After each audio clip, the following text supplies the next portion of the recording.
Memorial में जो सबसे बड़ा सवाल ये उठता है और वास्तव में होना भी चाहिए कि why doctor Ambedkar for writing the constitution of India, Baba Saheb को ही संविधान लिखने के लिए क्यों चुना गया था। जबकि उस समय के कुछ कांग्रेसी लीडर्स और नेहरू जी ये चाहते थे कि हम अपना संविधान या तो ब्रिटेन के संविधान शास्त्रियों से लिखवाएं या अमेरिका के संविधान शास्त्रियों से। उस समय आइवर जेनिंग और जॉन एरिंग से संविधान लिखाने की बात चल रही थी, लेकिन उसी समय आइवर जेनिंग जो ब्रिटेन के संविधान शास्त्री थे वो इंडिया आए हुए थे और वो मद्रास में ठहरे हुए थे। वो संविधान बनाने के पैसे लिया करते थे और उन्होंने कई देशों के संविधान पैसे लेकर बनाए भी थे, जैसे जापान और श्रीलंका जैसे देशों के संविधान पैसे लेकर बनाए भी थे। नेहरू जी ने अपने पीए को भेजा उनके पास, कहा कि आप उनके पास जाइए और उनसे कहिए वो हमारा भी संविधान लिखे और चाहे जितना भी वो चार्ज बोले उनसे कहना हमारी गवर्नमेंट आपको डबल पे करेगी। इस तरह का कुछ लालच दिया गया। तो जब जॉन एरिंग से जाकर मिलते हैं नेहरू जी के पीए, उन्होंने कहा कि हमारी गवर्नमेंट ने प्रपोज किया है कि आप हमारा भी संविधान लिखिए और जो भी आपका चार्ज होगा हमारी गवर्नमेंट आपको डबल पे करेगी। तो पहले तो वो इस बात पर बहुत हंसते हैं, फिर बहुत नाराज हुए और उन्होंने नेहरू जी के पीए में फटकार लगाई, कहा कि तुम मुझसे अपने देश का संविधान लिखाने आए हो, जबकि तुम्हारे खुद के देश के पास इतना बड़ा कोहिनूर हीरा है, जो इतना बड़ा अर्थशास्त्री है, दर्शन शास्त्री है, समाज शास्त्री है, मनोविज्ञानी है, मानव विज्ञानी है, विलक्षण प्राणी है और जिसने कोलंबिया में रहते हुए विभिन्न देशों के संविधानों को पढ़ लिया, वो इतना बड़ा संविधान शास्त्री है कि जिससे उल्टा हम लोगों को हेल्प लेनी पड़ती है। जो खुद तुम्हारे देश का ज्ञाता है, तुम उसे छोड़कर मुझसे अपने देश का संविधान लिखाना चाहते हो। जब वो वापस गए और उन्होंने बताया नेहरू जी और कांग्रेसी लीडर्स को, तो वास्तव में पूरी संविधान सभा में बाबा साहब जितना शिक्षित व्यक्ति कोई नहीं था। उस समय भी कोई नहीं था, इवन आज भी कोई नहीं है। ज्यादातर लोग मिट्टी के प्यादे की तरह थे बाबा साहब के सामने। सेकंड ऑप्शन कोई मिला नहीं बाबा साहब के अलावा कि जो इस काम को कर सकता था। बाद में उन लोगों को और नेहरू जी को, गांधी जी को ये सजेस्ट करना पड़ा कि भारत में एक व्यक्ति है जो इस काम को कर सकता है, वो है डॉक्टर अम्बेडकर। बाबा साहब का नाम सजेस्ट हुआ, फिर बाबा साहब को ड्राफ्टिंग कमेटी का चेयरमैन अपॉइंट किया गया। ये बाकी जो मेंबर्स हैं, जैसे कि ये के.एम. मुंशी हैं, ये टी.टी. कृष्णमाचारी, बी.एल. मित्तर, ये माधव राव, डी.पी. खेतान, सादुल्ला, ये दिवाकर बहादुर अय्यर और ये गोपाला स्वामी अयंगर।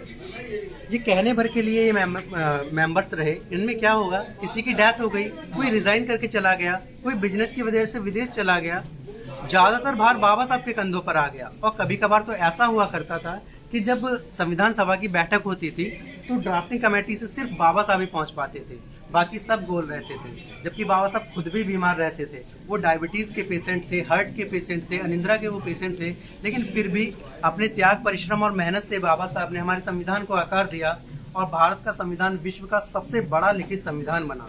26 जनवरी को हमारा संविधान लागू हुआ और भारत विश्व का सबसे बड़ा लोकतंत्रात्मक गणराज्य बन गया। देखिए, संविधान बनने की जो कॉस्ट आई थी, अगर हम एक राउंड फिगर, एक आइडिया में बात करें तो लगभग 64 लाख रुपए, लेकिन उसका एक्चुअल अमाउंट जो मैंने पढ़ा है वो है 63,96,729 रुपये। ये हमारे संविधान की रेप्लिका है और हमारा जो ओरिजिनल कॉन्स्टिट्यूशन है वास्तव में बिल्कुल इसी तरह से दिखता है। यहाँ पर रेप्लिका दिखाई है हमारे संविधान की, और हमारा ओरिजिनल कॉन्स्टिट्यूशन जो कि पार्लियामेंट के सेंट्रल हॉल में हीलियम बॉक्स के चैम्बर में रखा हुआ है, वो इसलिए रखा गया क्योंकि जिससे कि हमारा जो मूल संविधान है वो लगभग 1000 साल तक वैसे का वैसा ही रहे।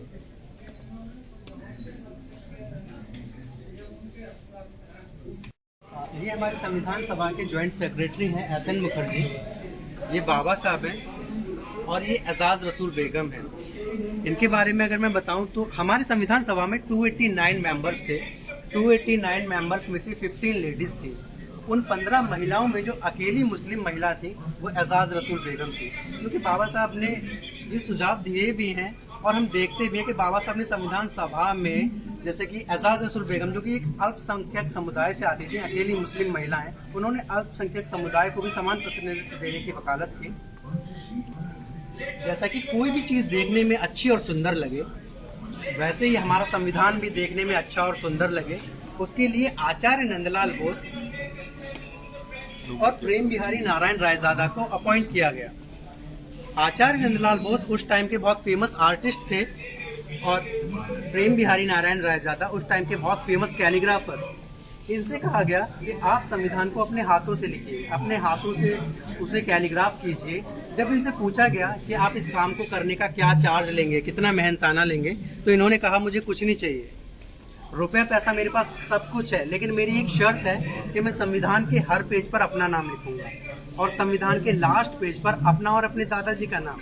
शर्त वास्तव में बहुत हार्ड थी, लेकिन फिर भी गवर्नमेंट ने इन्हें परमिशन दी और इन्होंने 251 पेजेस पर, आप देख सकते हैं 251 पेजेस पर लगभग 432 पेन निब्स का यूज़ करके हमारे संविधान को लिखा।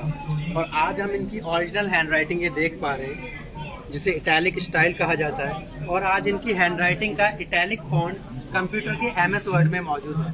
बाकी ये जो हम आर्ट, ड्राइंग और ये इलिस्ट्रेशन वर्क जो हम देख रहे हैं, ये आचार्य नंदलाल बोस और इनके 15 स्टूडेंट्स की टीम का रहा है। हमारा संविधान बनकर तैयार हुआ, ये हमारे संविधान का कवर पेज है और हमारे संविधान को 22 भागों में बांटा गया है। संविधान के 22 भाग हैं जो भारत के लगभग 5000 साल के इतिहास को दिखाते हैं, जैसे कि मोहनजोदड़ो हड़प्पा सभ्यता, ये वैदिक सभ्यता, ये रामायण, महाभारत, बुद्ध काल, महावीर काल, बौद्ध धर्म का प्रचार प्रसार, ये गुप्त साम्राज्य, ये चंद्रगुप्त विक्रमादित्य का कोर्ट है, ये नालंदा विश्वविद्यालय,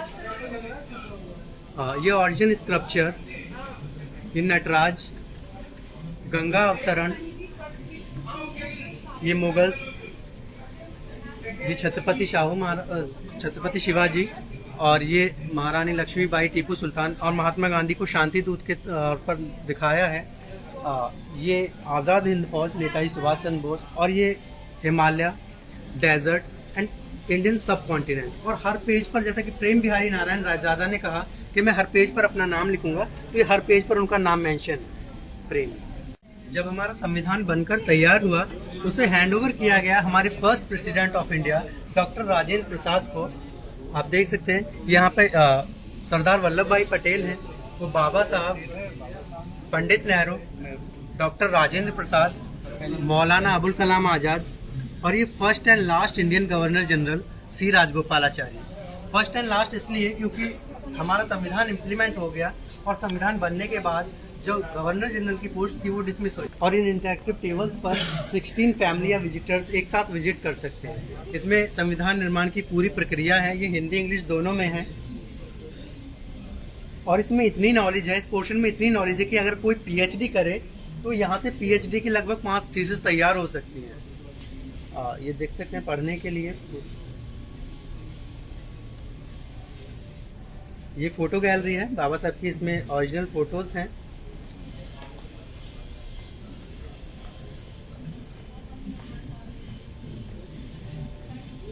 और ये स्पीच है बाबा साहब की, ये उनकी ओरिजिनल वॉइस है।